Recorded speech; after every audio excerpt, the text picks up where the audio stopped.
अजर बिहारी। राम सिया राम जय जय राम। राम सिया राम जय जय राम। ओ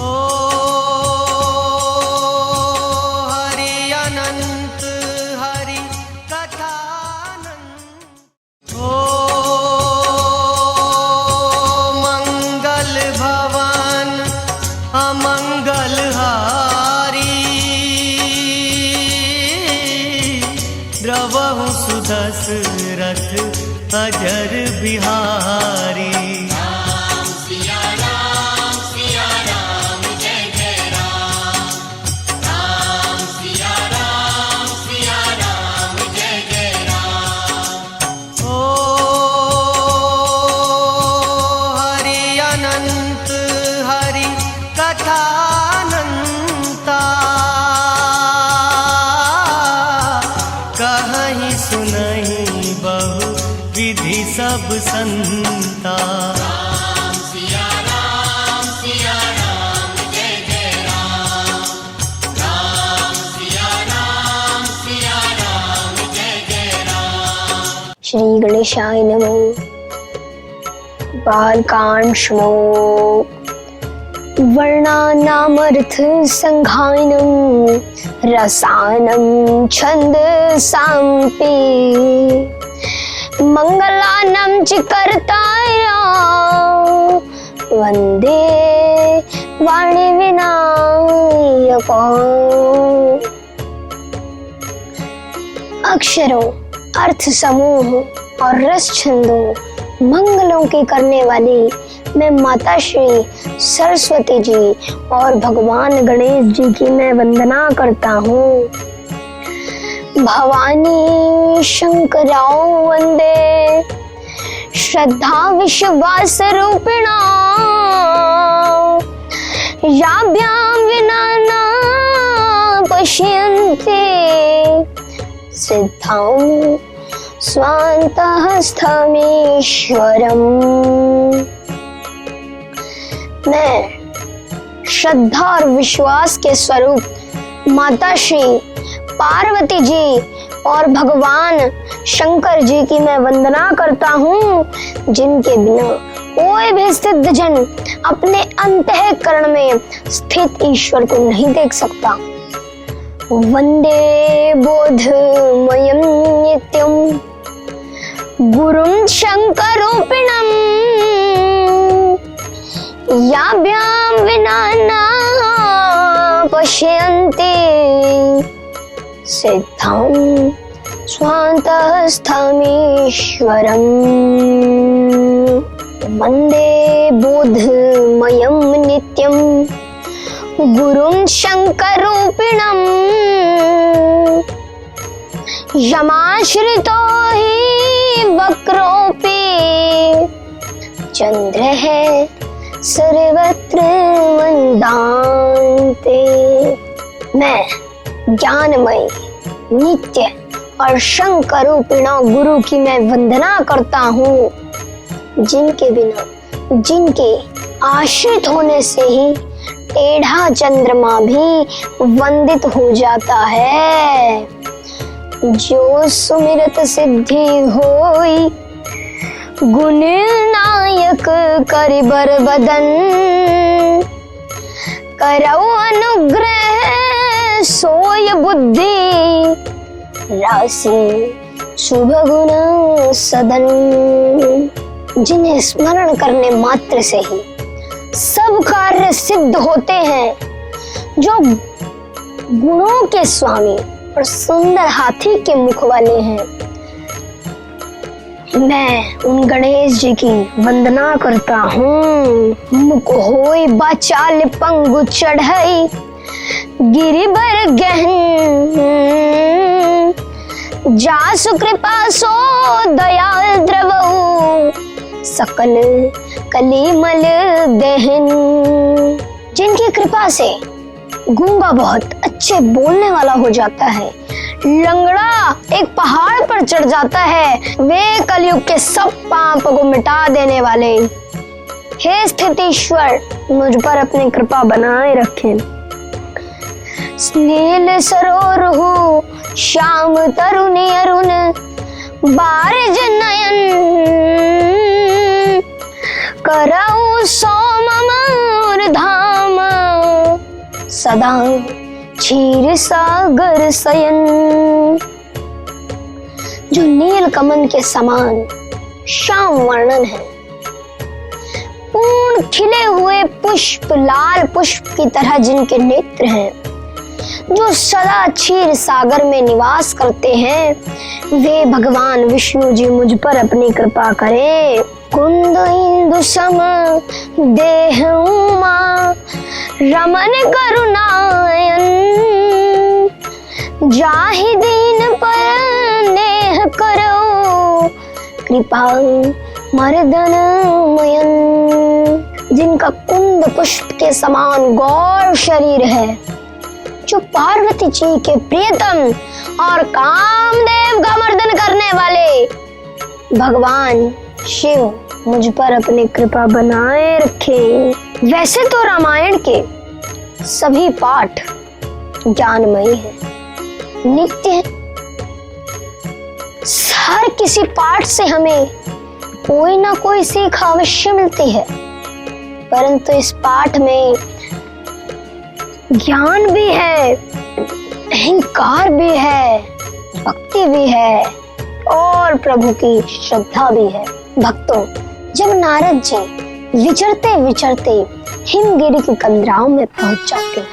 हिमगिरि गुहा एक अति पावनी, बह समीप सुर सरी सुहावनी। आश्रम परम पुनीत सुहावा, देखी देव ऋषि मन अति भावा।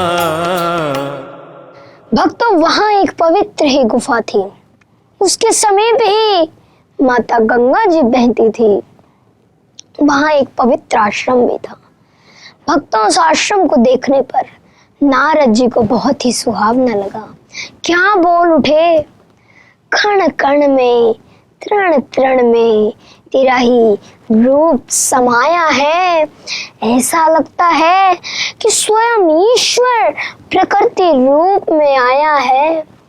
कल कल करती नदी तेरा ही नाम पुकारे है, और मंदे मंदे बहती हवा तेरा ही नाम उच्चारे है। सच पूछो तो भक्ति का रस समाया है, मन की गंगाओं में नया विवेक आया है। इस सुंदर मौसम में आत्मा तुझसे मिल जाए, जीवन सफल होगा यदि कुछ भक्ति हो जाए। जीवन सफल होगा यदि कुछ भक्ति हो जाए। निरखी शैल सरी विपिन विभागा, भयउ रमापति पद अनुरागा। सुमिरत हरि श्राप गति बाधे, सहज विमल मन लागी समाधि। भक्तों, अब क्या हुआ? भक्तों, जैसे ही उन्होंने उस आश्रम को देखा तो उनको बहुत ही अच्छा लगा और वो एक जगह स्थिर होकर बैठ गए। भक्तों, जो श्राप उन्हें प्रजापति दक्ष ने दिया था कि वो एक जगह ठहर नहीं सकते थे, एक जगह बैठकर प्रभु की तपस्या नहीं कर सकते थे, आज वही श्राप विफल होता नजर आ रहा था। भक्तों के मन की गति रुक गई और मन के स्वाभाविक और निर्मल ही होने से उनके प्रभु के चरणों में समाधि लग गई। भक्तों, आपने यहाँ का दृश्य तो देख लिया कि नारद जी कितनी भक्ति पूर्वक प्रभु हरि जी की तपस्या कर रहे हैं। आइए मैं आपको वहां का दृश्य भी दिखा देता हूँ। कहाँ का? स्वर्गलोक का, इंद्र के पास। मुनि गति देखी सुरेश डेराना, कामहि बोली कीन्ह सनमाना। सहित सहाय जाहु मम हेतु, चलेऊ हर्षि हिय जलचर केतु। भक्तों, नारद मुनि की यह तपस्या देखकर इंद्र का सिंहासन डोल गया, डगमगा गया, विचलित हो गया। भक्तों, उसने कहा, कौन है जो हमारा इंद्रासन छीनना चाहता है? भक्तों, इंद्र का तो स्वभाव आप जानते हैं, कोई भी तपस्या करे तो उसे बर्दाश्त नहीं होती। यहाँ भी आज यही हुआ, उसका सिंहासन डोल गया, डगमगा गया। उसने कहा, कौन है जो हमारा सिंहासन छीनना चाहता है? उसने अपनी दिव्य दृष्टि से देखा और क्या कहा कि अच्छा, नारद जी तपस्या कर रहे हैं विष्णु जी की। अब मोह के चक्र में नारद को फंसाता हूँ, बुलाकर कामदेव को तपस्या भंग कराता हूँ। भक्तों, उसने कामदेव को बुलाया, कामदेव आया, परंतु उसने कहा कि हे इंद्र सुरपति, किस कारण मोहि लियो बुलाए? अंततः कामदेव ने यह पूछा था कि हे इंद्र, आप तो इंद्रासन पर विराजमान होते हैं, आप देवों में आपका सबसे उच्च स्थान है, फिर ऐसा कौन सा अकाल आ पड़ा है जब एक स्वामी ने दास को पुकारा है? अब क्या हुआ भक्तों? अब इंद्र ने कहा, वो नारद है ना, नारद जिसको प्रजापति दक्ष ने श्राप दिया था, वो एक जगह स्थिर होकर नहीं बैठ सकता था। आज वही नारद हिमगिरी की कंदराओं में श्री विष्णु जी की तपस्या कर रहा है। तुम जाओ, दिखाकर काम की माया, इसे अब मोह में डालो, तपस्या भंग कर डालो, इसे अब रंग में डालो, तपस्या भंग कर डालो, इसे अब रंग में डालो। भक्तों, जब किसी एक चीज में वही चीज दोबारा डाल दी जाती है तो चीज दुगनी हो जाती है। तो जब इंद्र भी अहंकारी और कामदेव भी अहंकारी, तो जब दोनों अहंकारी मिले तो अहंकार दुगना हो गया। क्या कहा गया है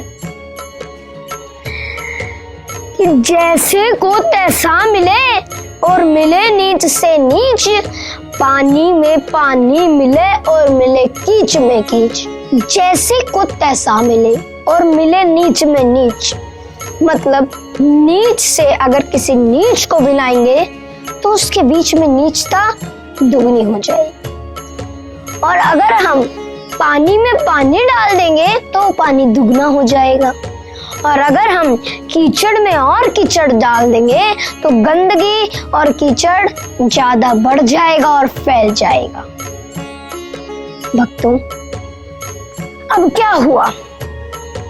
भक्तों, कामदेव ने जवाब दिया कि मेरे इन काम बाणों से न बचता है न बच पाया, जिसे लग जाए ये बाण उसे व्याकुल बनाता है। भक्तों, क्या हुआ? कामदेव रंभा शंभादि अप्सराओं को लेकर जा रहा था, तब भी इंद्र ने रोक लिया। उसको शांति नहीं थी। भक्तों, उसने कहा कि तुम शीघ्र जाना कामदेव, वरना विलंब भी कभी कभी नाश का कारण बनता है, ये ध्यान रखना कामदेव। भक्तों, अब कामदेव चला गया।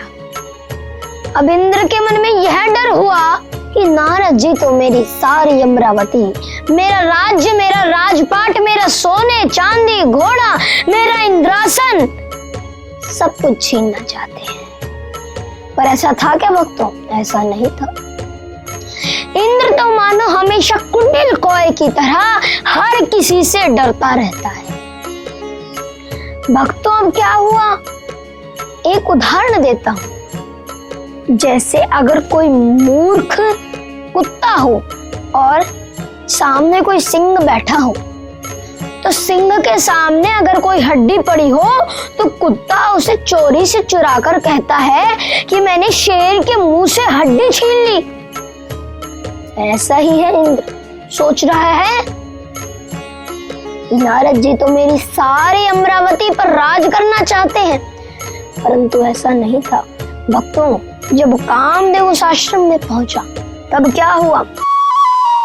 तेहि आश्रम ही मदन जब गयो, निज माया बसंत निर्मय, कुसुमित विविध बिटप बहुरंगा, कूजहि कोकिल गूंजहि भृंगा। भक्तों, उसने अपनी माया से वहां वसंत ऋतु उत्पन्न कर दी, पेड़ों पर रंग बिरंगे फूल उत्पन्न कर दिए और उन पर कोयले कूदने लगे। भक्तों, क्या हुआ?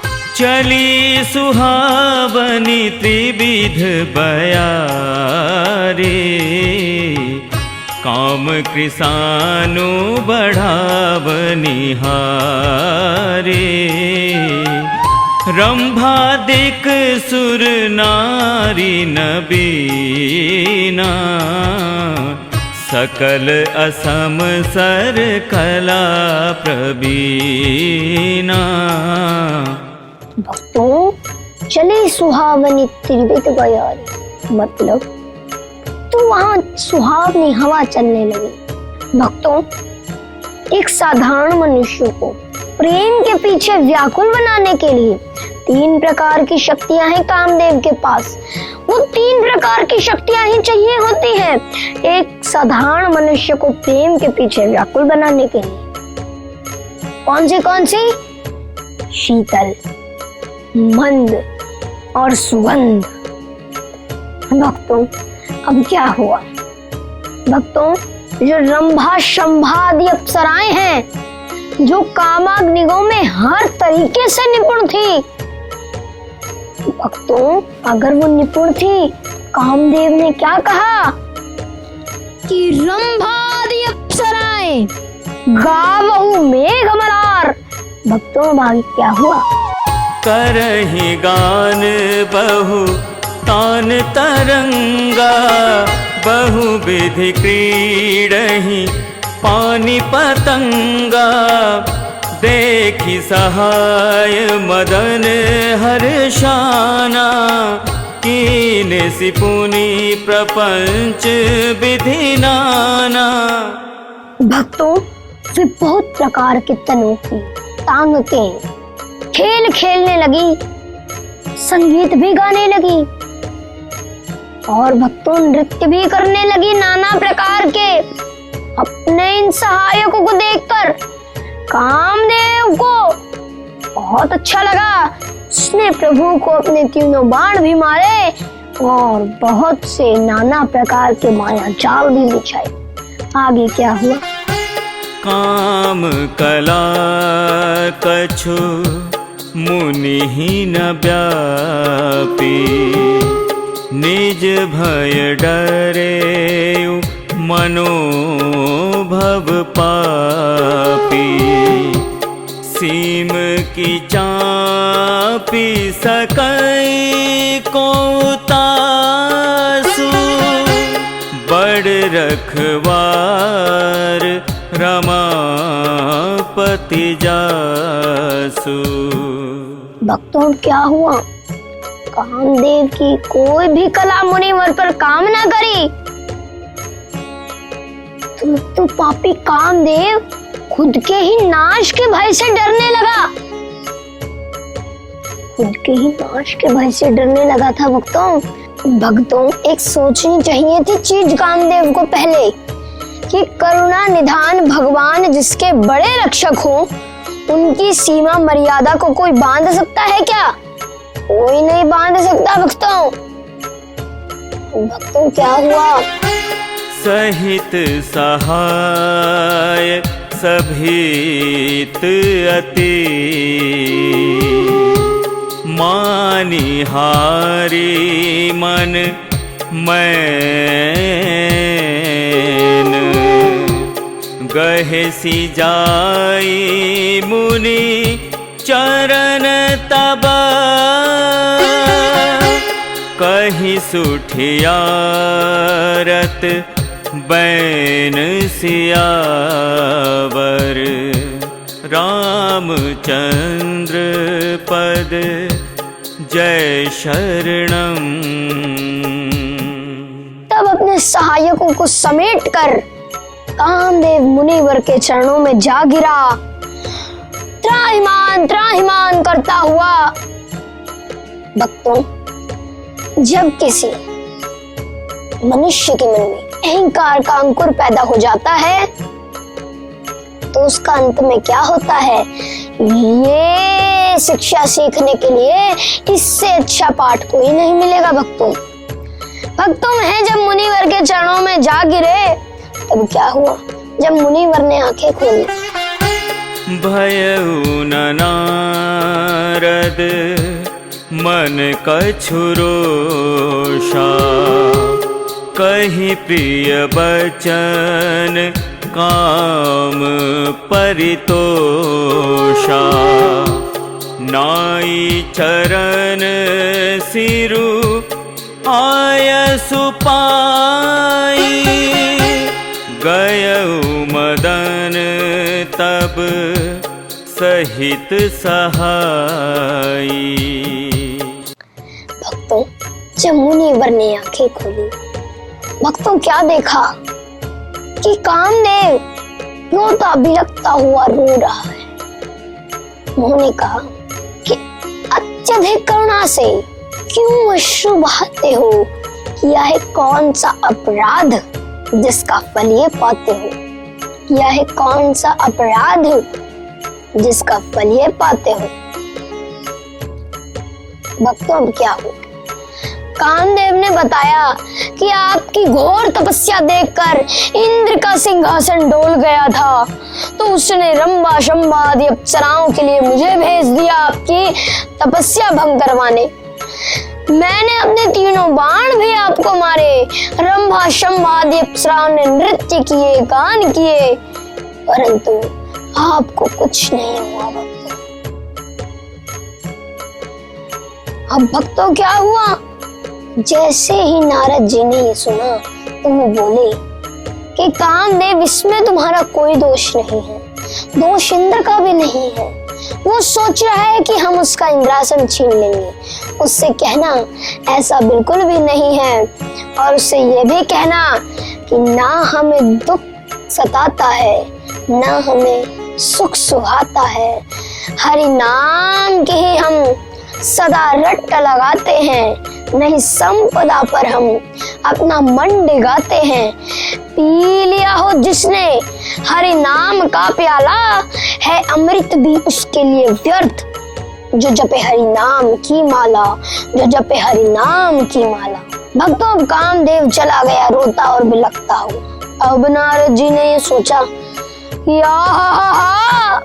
ये तो मैंने बड़ा ही उत्तम और श्रेष्ठ कार्य कर दिया। अरे, कामदेव को तो भगवान शंकर ने जीता था, आज मैंने भी जीत लिया, यानी आज मैं भगवान शिव से भी ज्यादा श्रेष्ठ हो गया। उन्हें मन में विचार किया कि ये वृतांत तो गोपनीय रखने की योग्य ही नहीं है।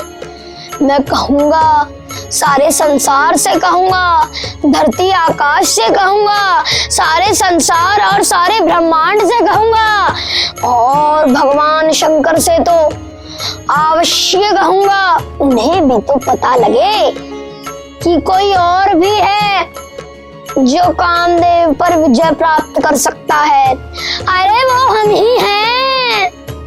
अब मैं चला शिव जी के पास।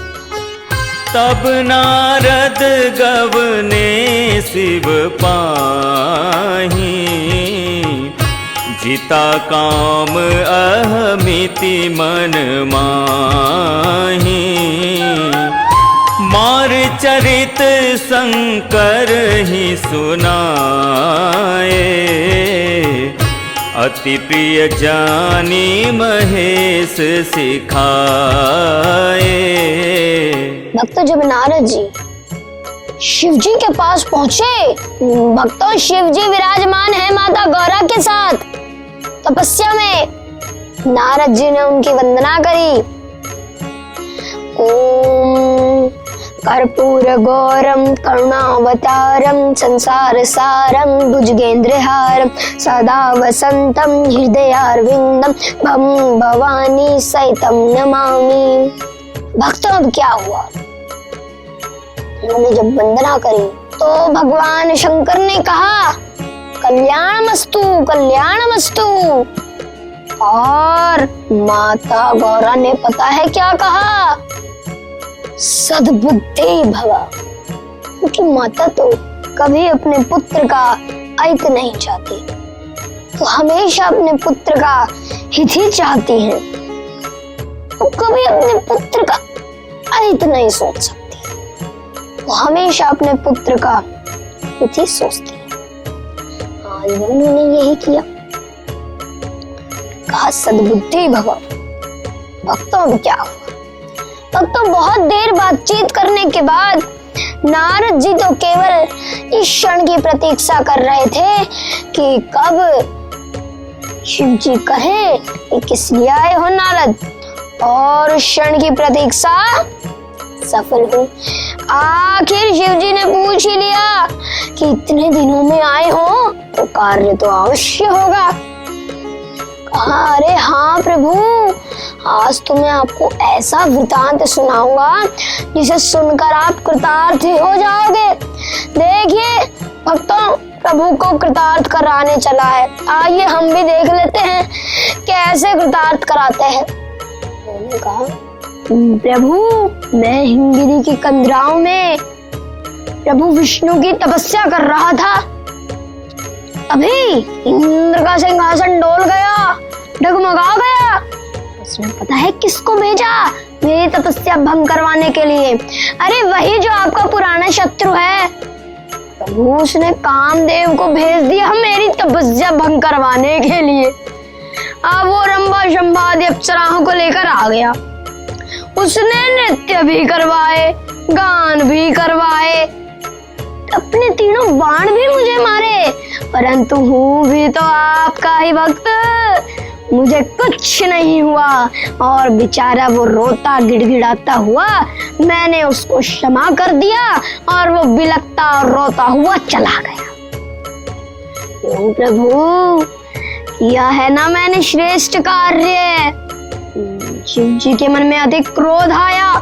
उन्होंने कहा, अति बाकुपड़ता से शीघ्र विनाश हो जाता है, चंचलता चपलता दिखलाने से ईश्वर दूर हो जाता है, इसलिए वाणी पर अंकुश रखो।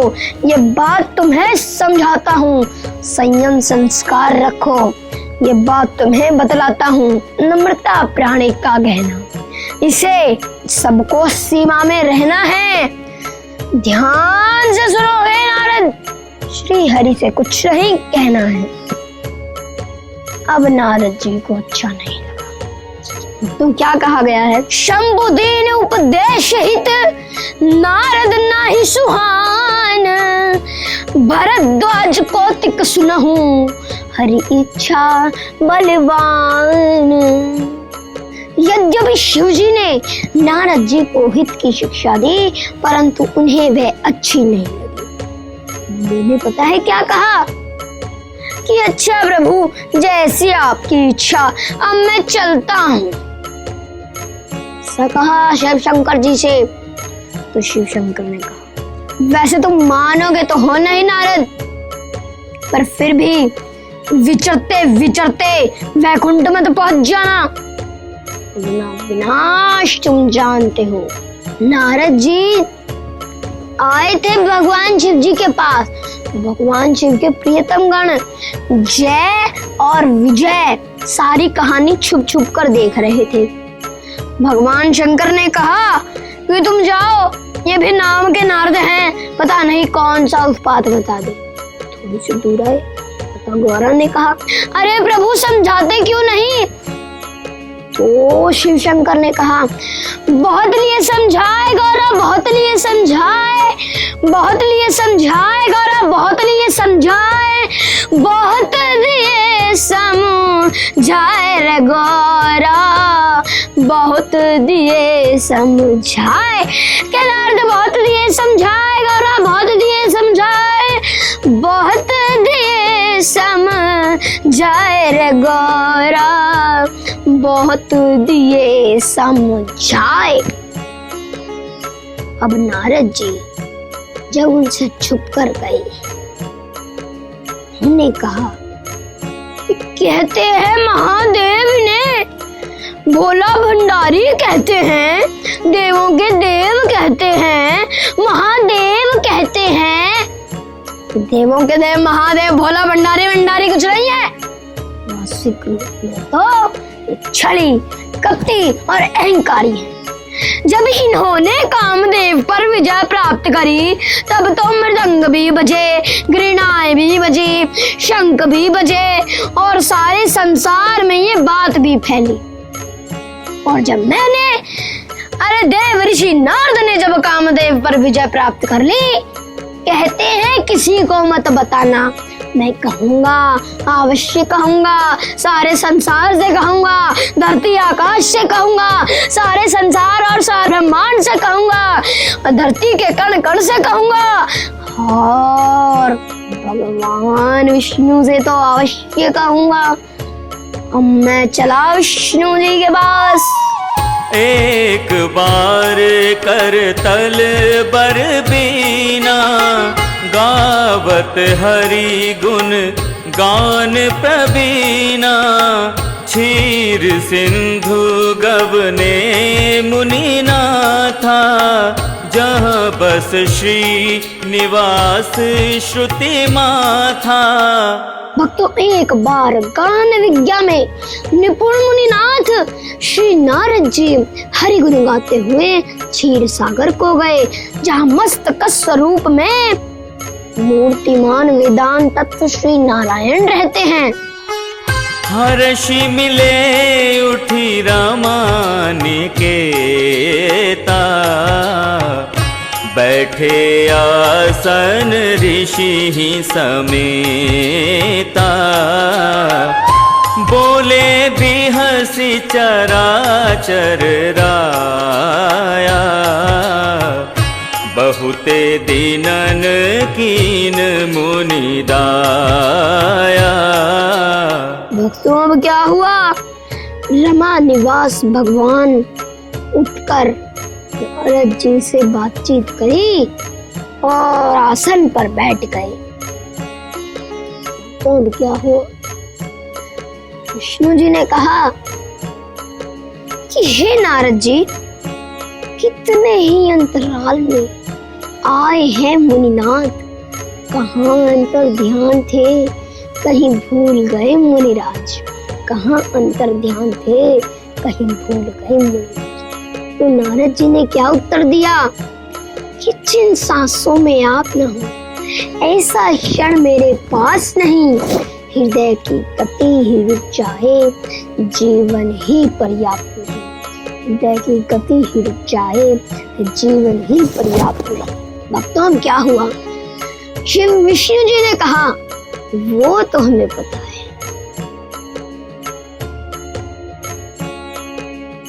विष्णु जी ने पूछा कि इतने दिनों में आए हो तो कोई श्रेष्ठ कार्य तो अवश्य हो। तब उन्होंने कहा, अरे हाँ प्रभु, आज मैं आपको एक वृतांत सुनाऊंगा, इसे सुनकर आप धन्य ही हो जाओगे। देखिए प्रभु, देखिए वो तो भगवान को, करुणानिधि भगवान को ये धन्य करने चले हैं। आइए हम भी देख लेते हैं कैसे भगवान को ये धन्य करते हैं। भक्तों, अब क्या हुआ? वही वाली कथा सुना दी जो भगवान शिव को सुनाई थी कि भगवान शिव ने कितनी बार मना किया था, तो मत सुनाना, मत सुनाना, मत सुनाना। पर नारद जी को समझ नहीं आया कि वो जिस प्राणी का जैसा स्वभाव होता है वो उसके विपरीत जा ही नहीं सकता। नारद जी का स्वभाव क्या है? इधर की बात उधर और उधर की बात इधर, यही नारद जी का स्वभाव है। तो वो बिना सब कुछ ये किए कैसे, मतलब उन्होंने अगर वो ना करें तो अपने स्वभाव के विपरीत चले जाएंगे, परंतु ऐसा नहीं। कोई प्राणी अपने स्वभाव के विपरीत जा ही नहीं सकता। अगर कोई प्राणी सच बोलता है तो उसका कितना ही परखा लो, कितना ही लालच दे दो, वो सच बोलना नहीं छोड़ेगा, वो हमेशा सच ही बोलेगा। ऐसे ही नारद जी ने किया, वो अपने स्वभाव के विपरीत नहीं गए।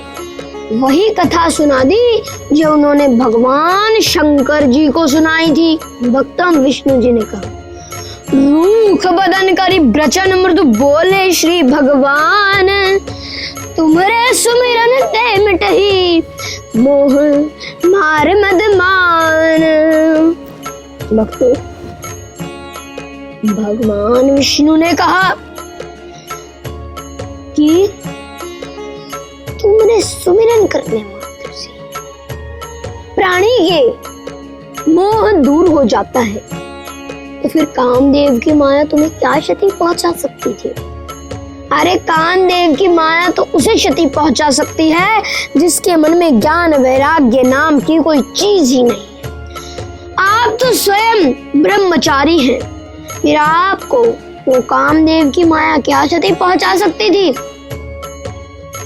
भक्तों, अब क्या हुआ? भक्तों, अब भी नारद जी को शांति नहीं। उन्होंने पूछा, वैसे तो प्रभु मैंने किया है ना श्रेष्ठ कार्य। उन्होंने कहा, हाँ, उत्तम, सर्वोत्तम, अति उत्तम। अब क्या? उन्होंने कहा, नारद कहे उस सहित अभिमाना, नारद कहे उस सहित अभिमाना, कृपा तुम्हारी सकल भगवाना, करुणा निधि मन दीख विचारी, उर अंकुरे गरुब तरु भारी, उर अंकुरे गरुब तरु भारी। तो क्या हुआ? नारद जी ने कहा, ये सब तो आपकी कृपा है। विष्णु जी समझ गए कि नारद जी के मन में अहंकार का अंकुर पैदा हो गया है। नारद जी अब चले गए। उन्होंने, विष्णु जी ने लक्ष्मी जी से कहा कि हे देवी, नारद जी के मन में तो अहंकार का अंकुर पैदा हो गया, और जब किसी भक्त के मन में अहंकार का अंकुर पैदा हो जाए तो उसे मिटा देना ही एक भगवान का कर्तव्य है। लक्ष्मी जी ने कहा कि आप क्या करेंगे प्रभु? भक्तों, में क्या हुआ? तब नारद हरि पद सिर नाए, चले हृदय मिते अधिकाए, श्रीपति निज माया तब प्रेरे, सुनहु कठिन करनी ते ही केरी, तब नारद। भक्तों, तब नारद जी प्रस्थान करा। नारद जी ने वहां से, और विष्णु जी ने पहचान लिया कि नारद जी के मन में अहंकार का अंकुर पैदा हो गया है, और लक्ष्मी जी से कहा कि हे देवी, नारद जी के मन में तो अहंकार का अंकुर पैदा हो गया है। अब जब किसी भक्त के मन में अहंकार का अंकुर पैदा हो जाए तो एक भगवान का कर्तव्य यही है कि उस अहंकार को मिटा देना। लक्ष्मी जी ने पूछा कि आप क्या करेंगे प्रभु? तब भगवान ने अपनी माया को प्रेरित किया और माया से कहा कि तुम एक ऐसे नगर का निर्माण करो जिसे देखने के बाद नाग, सुर, गंधर्व, कन्या, असुर सब मोहित हो जाएं। भक्तों, विष्णु जी ने यह भी कहा कि तुम उस नगर का नाम श्रीनगर रखो, उस नगर का राजा श्रीनिधि को बनाओ। तो माया ने कहा, ऐसा ही होगा प्रभु, मैं तो सदा आपके आदेश का पालन करती हूँ, आज भी ऐसा ही करूंगी। मैं तो सदा आपके आदेश की अभागिन हूँ। भक्तों, माया अंतर्ध्यान हो गई। लक्ष्मी जी से कहा भगवान विष्णु ने कि हे देवी, आप शील निधि राजा की कन्या विश्व मोहिनी बन जाइए। लक्ष्मी जी बिना कोई प्रश्न करते हुए विश्व मोहिनी कन्या बन गई। भक्तों, जब नारद जी वहां पर आ रहे थे, बसहि नगर सुंदर नर नारी, जनु बहुमन सिज रति तनुधारी, तेहि पुर बसहि शील निधि राजा, अगणित हय गय सेन समाजा। उस नगर में ऐसे सुंदर नर नारी बसते थे मानो अनेकों कामदेव और उसकी पत्नियां थी। भक्तों, सबसे सादा सुंदर संसार में कौन है? कामदेव और उसकी पत्नी रति से सुंदर कोई नहीं है। तो मानो उस नगर में अनेकों कामदेव और उसकी पत्नी रति अपने अनेकों काम कर रहे थे। भक्तों, अब क्या हुआ?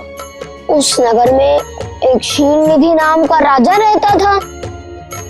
तो नारद जी ने एक सैनिक से पूछा कि हे सैनिक, इस नगर का नाम क्या है? सैनिक ने पहले प्रणाम किया और कहा कि प्रभु, इस नगर का नाम श्रीनगर है। उन्होंने कहा यहाँ से तो हम कई बार गुजरे, हमने इस नगर को क्यों नहीं देखा? इसका नाम भी अच्छा है, श्रीनगर। मैंने सोचा कि अगर प्रजा इतनी सुंदर है तो राजा तो बहुत अच्छा होगा। अब क्या हो? उसने नारद जी ने पूछा कि हे सैनिक, इस नगर का राजा कौन है? तब सैनिक ने कहा कि प्रभु, इस नगर का राजा शील निधि है। तो नारद जी ने कहा कि तुम मुझे शील निधि के पास ले चलो। भक्तों, सैनिक उनके पास ले गया। राजा ने उनका अभिनंदन किया। कैसे किया?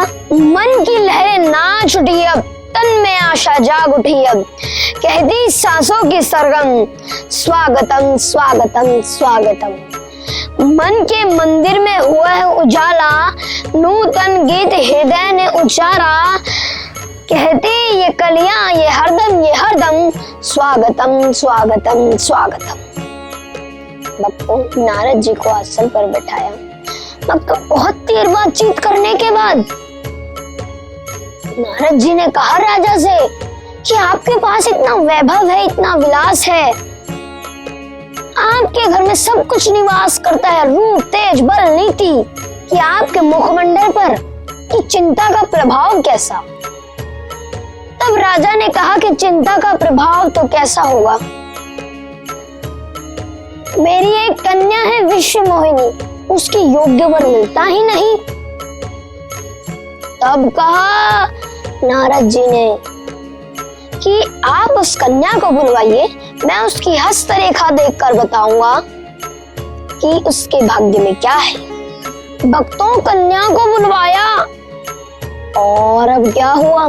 नारद जी कन्या को देखते ही पागल हो गए। जब वो कन्या पास आई तो कभी नारद जी उनकी हस्तरेखा देखते, कभी मुखमंडल, कभी हस्तरेखा देखते, कभी मुखमंडल। आखिरकार राजा से उन्होंने बोल ही दिया कि हस्तरेखा कन्या का भाग्य बताती है, होगा वही अमर जिसे ये वर बनाती है। भक्तों, अब क्या हुआ? नारद जी ने कहा कि हस्तरेखा कन्या का भाग्य बताती है, मतलब कि मैंने जो हस्तरेखा देखी थी उसमें यह बताया कि जिसे ये वर चुनेगी वो अमर हो जाएगा, उसे कोई परास्त नहीं कर पाएगा। उन्होंने कहा कि आप देश देशांतर के राजाओं को बुलाइए, इसका स्वयंवर रचाइए, इसे योग्य वर अवश्य मिलेगा। ये कहकर नारद जी वहां से प्रस्थान कर गए। अब क्या हुआ भक्तों? उन्होंने कहा कि अरे इस कन्या से मैं ही क्यों ना विवाह कर लूं। बहुत कर ली प्रभु की भक्ति, बहुत बजा लिए घृणाएं, अब तो मैं भी विवाह करूंगा। जब भगवान विष्णु विवाह कर सकते हैं, भगवान शिव विवाह कर सकते हैं, तो मैं क्यों नहीं कर सकता। अब मैं भी विवाह करूंगा। भक्तों अब क्या हुआ, उन्होंने कहा कि नारायण नारायण हट नारायण नारायण। मैं तो इस नारायण नारायण के चक्कर में यूं ही फंसा रहा, अब मैं भी विवाह करूंगा। तो अब क्या हुआ, उन्होंने कहा लेकिन मेरे इस रूप से तो कन्या मेरे पे मोहित होगी नहीं। ऐसा करता हूँ कि एक दिन को प्रभु विष्णु जी का हरि रूप ले लेता हूँ।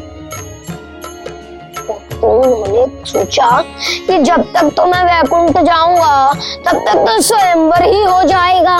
ऐसा करता हूँ अपने तपोबल से विष्णु जी को यहीं बुला लेता हूँ। भक्तों उन्होंने विष्णु जी की आराधना करी, करुणा निधान भगवान उनके सामने आ गए। भक्तों अब विष्णु जी ने क्या कहा कि क्या हुआ नारद जी। तो नारद जी ने क्या कहा, प्रभु वैसे तो मेरे पास सब कुछ है, सब कुछ है मेरे पास, और मुखमंडल अच्छा नहीं। हम कुछ समझे नहीं नारद।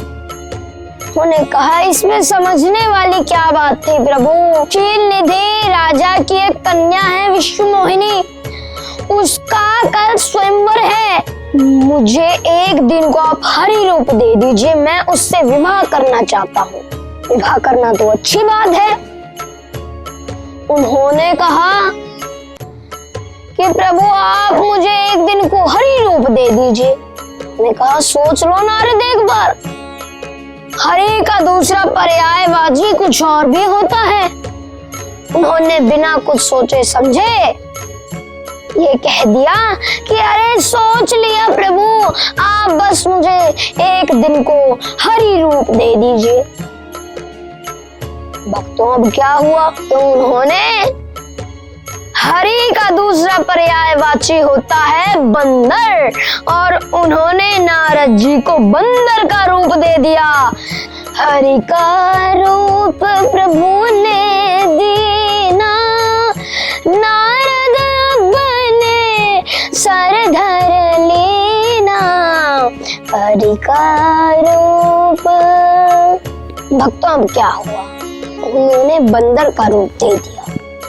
भक्तों अब जब वो चलने लगे स्वयंवर की ओर, अगर आपने ध्यान से कहानी पढ़ी होगी तब मैंने ये बताया था कि जय और विजय छुप छुप कर सारी कहानी देख रहे थे। उन्हें रास्ते में वो दो ब्राह्मणों के रूप में मिले। उन्होंने कहा कि अरे हम भी चलेंगे आपके साथ, हम भी की मदद करेंगे।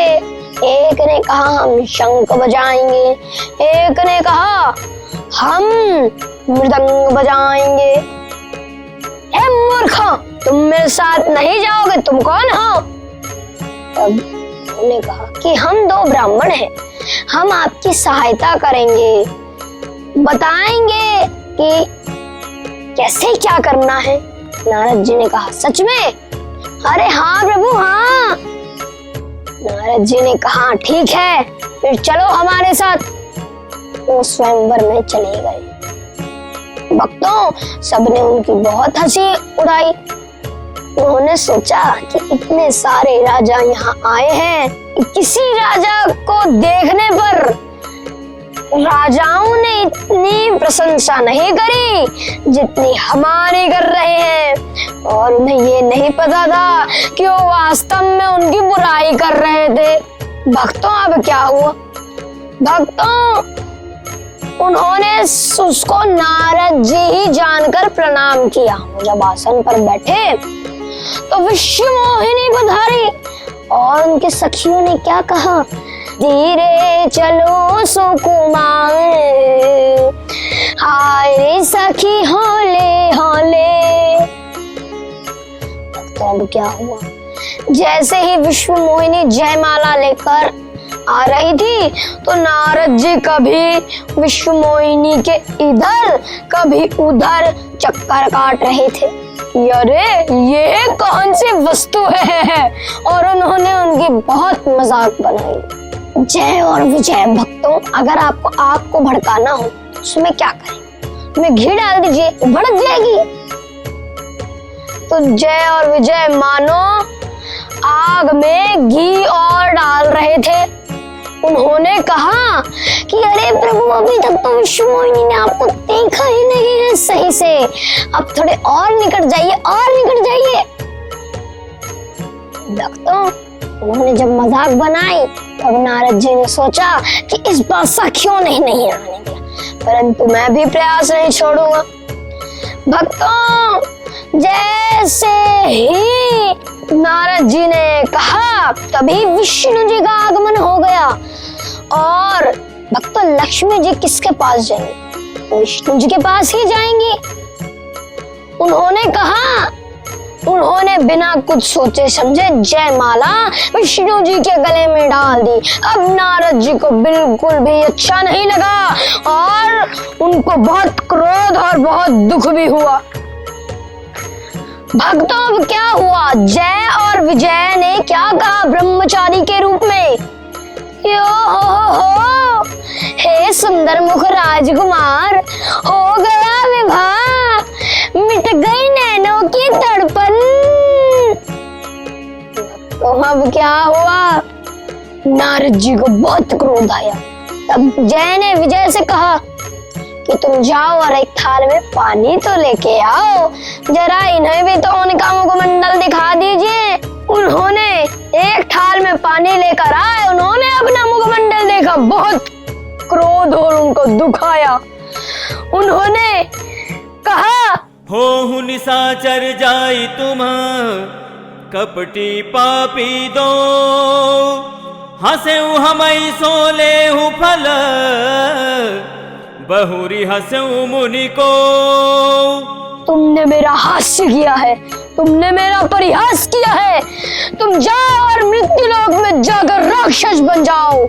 जय और विजय ने हाथ जोड़ लिए और कहा कि हे प्रभु, हम ब्रह्मचारी नहीं हैं, हम तो शिव के भेजे हुए गण जय और विजय हैं, हमें क्षमा कर दीजिए प्रभु, हमें क्षमा कर दीजिए। तब नारद जी ने क्या कहा कि तुम जाओ, मेरा श्राप मिथ्या नहीं हो सकता, पर तुम जाओ, जब रामावतार होगा तो तुम्हारा कल्याण हो। दोनों चले गए। उनको क्या हुआ भक्तों?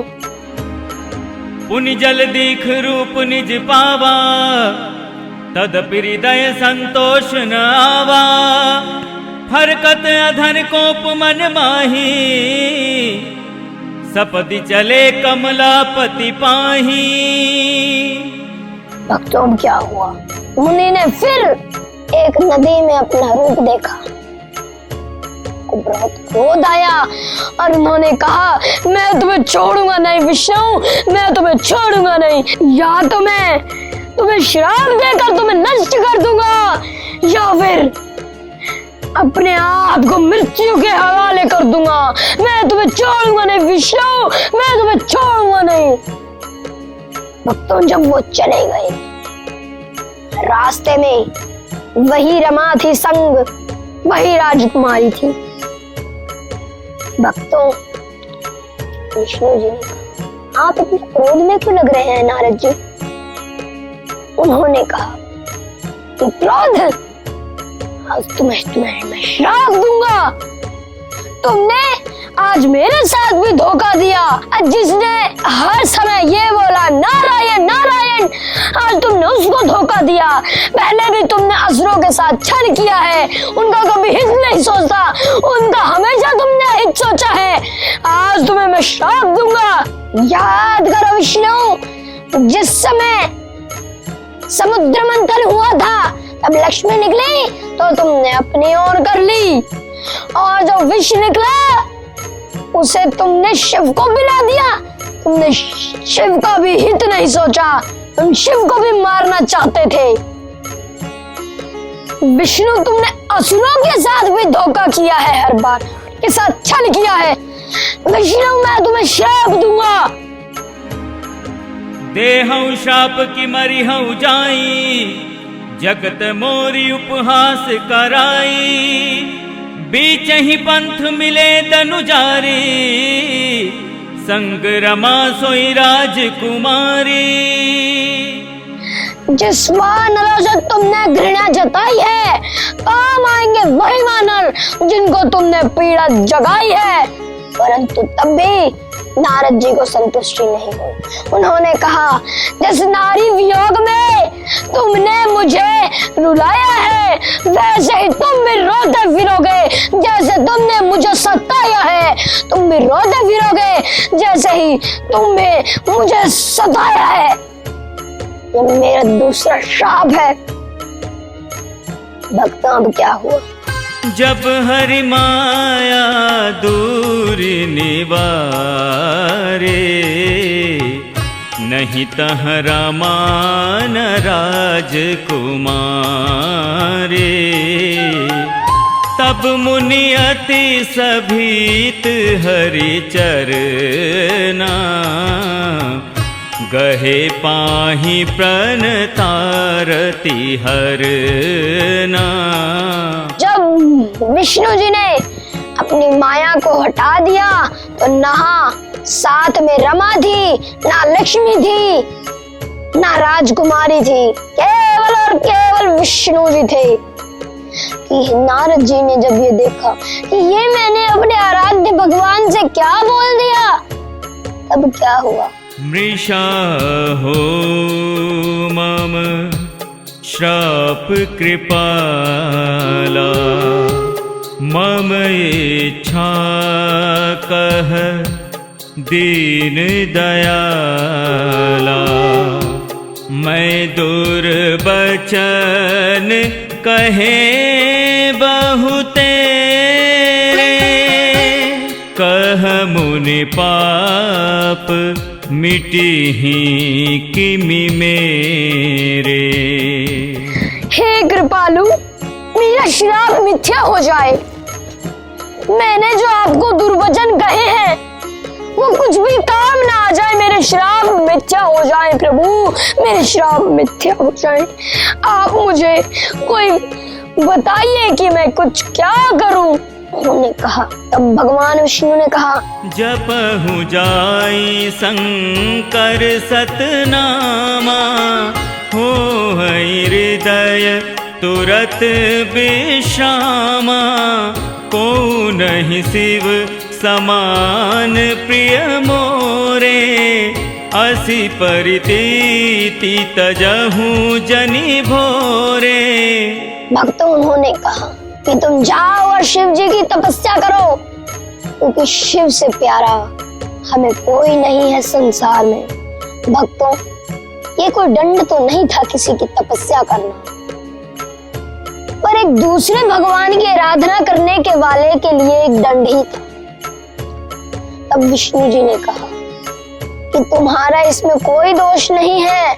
जो कुछ होता है मेरी इच्छा से होता है, जो कुछ होगा वो भी मेरी इच्छा से होगा, और जो तुमने मुझे श्राप दिया है वो भी तुमने मेरी इच्छा से ही मुझे दिया है। इस पाठ से हमें भक्तों यह शिक्षा मिलती है कि हमें कभी भी मन में अहंकार नहीं पालना चाहिए। जय जय सिया राम, जय जय सिया राम।